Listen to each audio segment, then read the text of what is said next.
हुजूर को दफन करके लौटे, तदफीन से फारग हुए, कब्र मुबारक में उतारा, हुक्म पूरा किया। कहते हैं वापस आए तो जनाब अंस से सैयदा फातिमा कहने लगी, अंस तूने भी मेरे रसूल पे मिट्टी डाली है? अंस तेरी जुर्रत हो गई थी?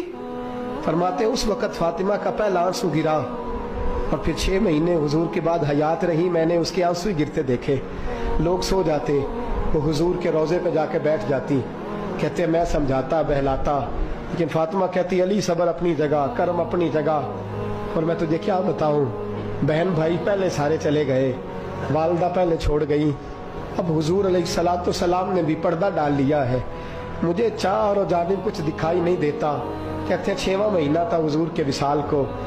एक दिन मुस्कुराती हुई फातिमा घर आई रोजे से रात को बच्चों के साथ, तो शेर खुदा कहने लगे, मैंने कहा फातिमा बड़े दिनों के बाद मुस्कुराते देखा, क्या बात है? तो कहने लगी अली आज मेरी आंख लग गई थी, मुझे हुजूर ख्वाब में मिले हैं, तो मुझे हुजूर ने कहा तू रोती क्यों है? तो मैंने कहा महबूबा मेरा दिल नहीं लगता।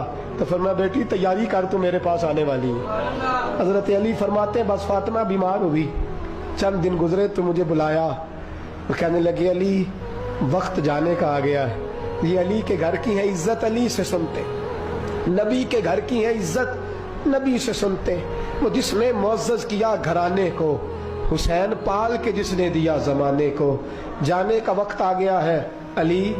पहली बात तो यह है कि हुजूर की नवासी जनाब उमामा से शादी कर लेना, वो हुजूर को बड़ी प्यारी है। और दूसरी बात यह है कि मेरे हसन हुसैन इनका खास ख्याल रखना।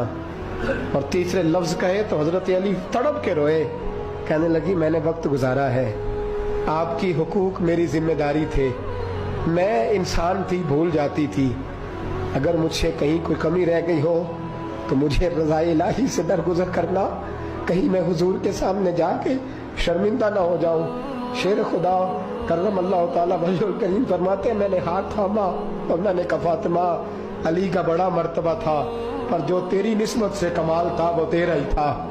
तू कैसी बात करती है, तूने तो हद कर दी, शहजादी हो के मेरे घर में खादिमों की तरह रही। हजरत फातिमा रज़ियल्लाहु ताला अन्हा का दूसरा हुक्म ये हुआ कि मुझे रात को दफनाया जाए। और फरमाया मेरे पहले मदीने में ऐसा नहीं होता था, ये हजरत फातिमा ने सबसे पहले कहा। फरमाया मेरी चारपाई के साथ लगा के ना शाखें, चारपाई के साथ तो ऊपर ला के उन्हें ऊपर से बांध देना और उन शाखों के ऊपर एक कपड़ा डालना, मेरे कफन पर भी किसी की नजर न पड़ जाए।